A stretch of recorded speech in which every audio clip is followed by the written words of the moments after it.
Ish, guys. You know, like, everything is just so frustrating for me. I lost my content because the battery just died while I was busy recording, and this device has those issues. I have made mention of that in the past. I've got speech lags all over the show. I need to get this message out the way. So let me just get the talking points that I was highlighting in the previous part. Let me repeat them. I hope I will be able to repeat them with the same level of proficiency and articulation. I am frustrated by what just happened. So April is just so far away to wait. It is so far to wait for my phone, but you know, it is what it is. Not phone, but my camera to arrive. I guess that's why I'm going to record less and less. Until then, these videos, I'm so frustrated by everything. But hopefully we'll get this message out in time for dinner. I'm currently in a fasted state. I've decided to extend my fast by a week because I'm yet to get any kind of satisfactory results from the 6 weeks that I was already fasted. My phone is currently on a charger, that's why it's unstable, so let's just leave it like that. Hopefully we'll be good. Okay, so let me just talk almost as if though I didn't just lose content and not reiterate, but speak again about what it is that I was talking about. Last part, I think I ended with explaining university, why as Christians we were reduced to university students, and why I was a child. Alright, now that was the easiest portion of my dream to explain. That's why I spoke about it first. So let's just get into the next part and get that out of the way. I'm disquieted by this glare, but nonetheless, we just keep it. I don't know, I don't like recording in here because it doesn't have the base conditions, but it's the only place where there are chargers. I should have just stayed in here, then I wouldn't have lost that content, and so I would have just had continuity. Now I've been flattened. Anyway, the next parts of the dream, not next, but the ones I already spoke about, I would have hoped that it would be self-explanatory. The portion where executives or senior managers, basically people in a position of authority, playing magic tricks or doing tricks on their subordinates. But I am going to expand on it that you might have crystal clarity of understanding, so no one can be confused as to what's going on in not corporate South Africa, but in South Africa, whichever space it's in, and why the country is currently handed over to the dogs. Okay, in my previous parts, I'm flattened, as you can tell, because of the fact that I lost content. But anyway, whatever. Not previous parts, but the last series that I did, where I was speaking about laziness in the world, I highlighted a point that speaks to the fulfillment of prophecy in the book of Daniel, where it says that in the last days there will be an increase of knowledge, right? This increase of knowledge is currently in our faces, and in the past 20 years alone, there has just been a magnification of understanding, especially in the youth, that they just never simply had when we were young. Okay, the amount of information that high school students have in comparison to the amount of students that we had when we were in high school is just on another level. By the time a student matriculates or gets to the end of high school, they've got this level of knowledge that a person would only have acquired once they got to perhaps second, maybe even third year of university. Historically, that's how much more kids know. And apparently, allegedly, that is such a gargantuan threat to the older generation in corporate South Africa or corporate world at large, that it's enough motivation for them or inspiration for them to thwart and belittle the careers of kids coming out of high school and university, especially university, when they enter into corporate. They feel as if though the only way to maintain their clout and street cred in corporate, in the presence of these information heavy youths coming in, is to thwart them using sorcery. There is an incredible amount of witchcraft being slapped on kids that are coming into not just universities but also corporate in total, by people who are intimidated by how much more kids know at much younger ages. They have got a wealth of information, and they have a lot more expertise with no experience as interns than we ever could have dreamt of. And this is an epidemic that apparently commenced even before now. When I was in corporate 10 years ago, I was still considered among the youth, and I was on the come up. I started working at MTN in 2009. I was 24 going on 25, and out of my entire career, out of all the bosses I have had, I calculated in the previous part that I had that 8 of them put witchcraft on me. 8. I didn't know that that's what was happening when I got the dreams about these people initially, but now I know, because with time the Lord has trained me to understand my dreams. 8 of my bosses. You might be like, Arabo, why did you have 8 bosses by just 29? It's because in one particular job I had about 5 bosses in one job, because I reported into all of those teams as a program coordinator, and out of those 5 bosses, 3 of them put witchcraft on me. The other 5 come from my previous organizations, okay, that I used to work for. So at MTN in total, I had 3 of my former bosses put, where this child's voice annoys me anyway, and that's why I hate recording when I'm inside, when I'm back here, because there's also just this like noise in the background. I have so many distractions. Anyway, whatever. At MTN in total, I will try and speak over the noise. At MTN in total, I had 3 of my bosses there put witchcraft on me, and out of them, when they put sorcery on me was when I got promoted. So I wasn't even reporting into them at the time of their bewitching of my life. I had grown out of their teens, and they just looked at me from a distance and they were like, that child is not going to get anywhere.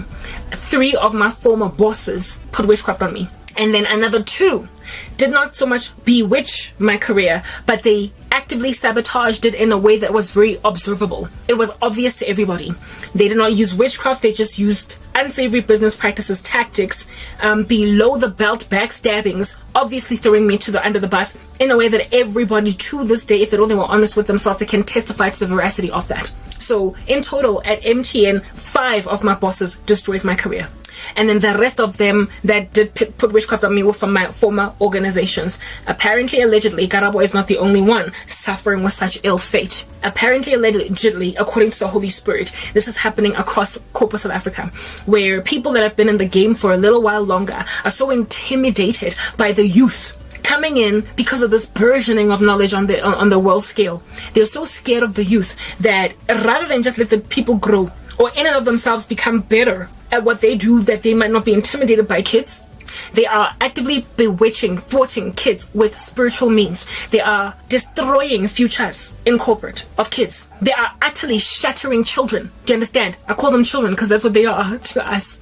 Well, I was a child at some point, and now I'm 38, right? So my peers are currently the new saboteurs. Do you understand? They were the ones sabotaged, and now they're the new saboteurs, in the sense that they are now the bosses that are bewitching kids. Like, if in my time, when I was like 25, I was busy getting bewitched by my bosses who were in their 30s or 40s at the time, can you imagine how much worse it's gotten now? Because knowledge has increased even more. There's a lot more understanding, a lot more wealth of knowledge in these kids when they get out. Never mind of university, but high school. There's just a lot more information in kids now than there ever was. Meaning that and also skills, like they've got actual practical skills that are applicable in corporate without having the experience of had their first job yet. They're a lot more computer literate. They are a lot more knowledgeable on just a myriad, just a vast number of fields than we ever could have had. So their inputs in meetings are a lot more poignant than they ever were in our time. Meaning they have got more pioneering ideas. They have got more broad, offbeat recommendations than we ever could have. They've got a more peripheral or kaleidoscopic view of the world that could be very beneficial to a company that is trying to change its view. And on top of that, social media has just become this gargantuan influence in corporates. If you don't get on board bandwagon that particular machine, you're going to get left behind as a corporate. And these kids already know social media marketing skills at the level of proficiency of a graduate level marketing student out of high school. They've got that down. Like marketing strategies, they've got them down from youth. So what is the most important thing for an organization? Bottom line. And if these kids can influence or impact positively a bottom line of an organization, they just won't care. Those who are in a position to benefit, that they are barely experienced, that they are barely educated, at least officially accredited by a higher learning institution, for them it's going to be, I will incentivize you. It's going to be about incentivizing a person purely because they have actually saved a company from the brink of death. And boss ladies and boss guys, people in positions of authority, are currently actively ransacking. I just remembered another one actually, and she wasn't even my boss. She was at a distance just watching me, and she put sorcery on my entire career because she saw me from a distance soaring. A woman who was in her 40s at the time when I was, I guess, 27, and she was like, no, she's not going to get anywhere. And these people are actively preventing the youth from getting to where they need to get, never mind through sabotage, like 2 of my bosses did actively sabotage my future career. But this time around, they are sabotaging in the back end using sorcery. And it is the sorcery that is dangerous, because active physical sabotage can be earmarked, identified, have charges brought against it, and people be put in disciplinary hearings.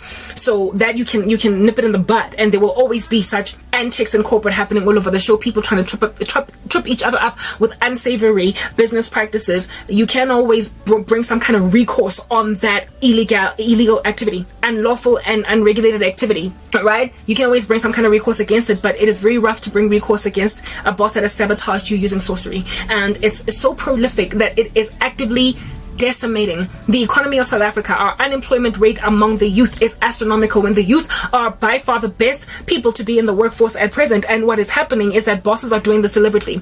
Not only are they sabotaging kids that are coming into the organization working, but they are also actively making sure that people who interview excellently, as in kids who are coming out of either high school or fresh out of university, when they interview excellently, these men and women are deliberately making a decision to not hire them because they're scared of them. So they're actively recruiting substandard talent. They are actively recruiting the mediocre kid who interviewed less perfectly or less, beneficially than the other kid, because they're scared that they might be dealing with a little bit of an Elon Musk in their midst, or a Mark Zuckerberg. They're afraid of being overwhelmed, taken over, cooed, and they're also scared of these kids skyrocketing up the corporate ladder, growing really quickly because they're beneficial, better spoken, able to produce better.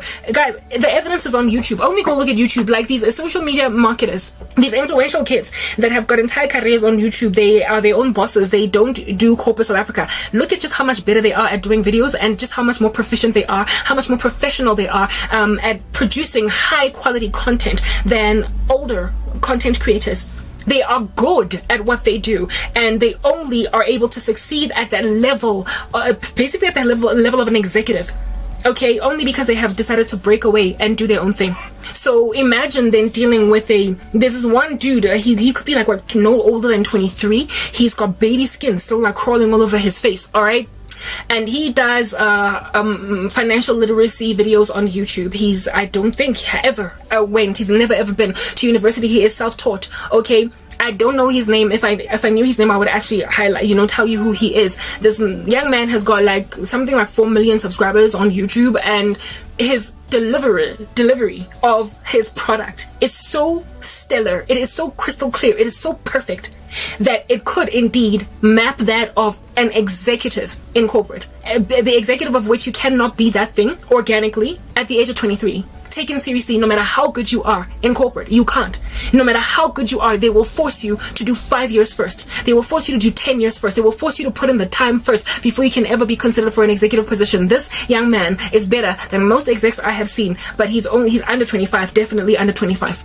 Yeah, stuff like that is freaking the living daylights out of bosses in corporate, to a point where they are deliberately sabotaging young men and women coming into corporate, because I'm not going to have you be my CEO because you're just so much better than me. They are not only sabotaging them physically in a way that they can actually get recourse if they have enough evidence, but they're doing it spiritually. And if somebody comes up against you spiritually, guys, what recourse do you have? When you know that your boss is the one that has sabotaged the living daylights out of your career, make sure that nobody listens to you, make sure that every door you knock on gets closed. How are you going to get recourse against that? Well, that portion of my dream, where these bosses were actively bewitching kids, their subordinates, that not only happened to me, but it's still happening in an increasing measure, exponentially, because these kids are also becoming exponentially better at doing what they do than us. So therefore, the witchcraft has ramped up ever more, and it's not just afflicting one little organization. It's messing with the economic standing of an entire country. They are thwarting the youth. The unemployment rate among the youth in this country is at pandemic levels, epidemic levels. And it is largely fueled by this insanity in all the people who refuse to just let go, let other people grow, allow what nature has done to happen. We are in an information age, and these kids have a lot more access to information than we ever had. Deal. These things happen. You had your time, you flourished, you jumped up and down like a kangaroo on the spot. Let the kids grow, and if they fly and soar beyond you, I guess they get to do that. Like, let them do that. But there are people that are gatekeepers of the youth, that are preventing them. They are acting as barriers to entry from flourishing corporates in countries. Therefore, corporates are fizzling. They're dying because they are deliberately blocking understanding and correction and influence and creativity from the youth.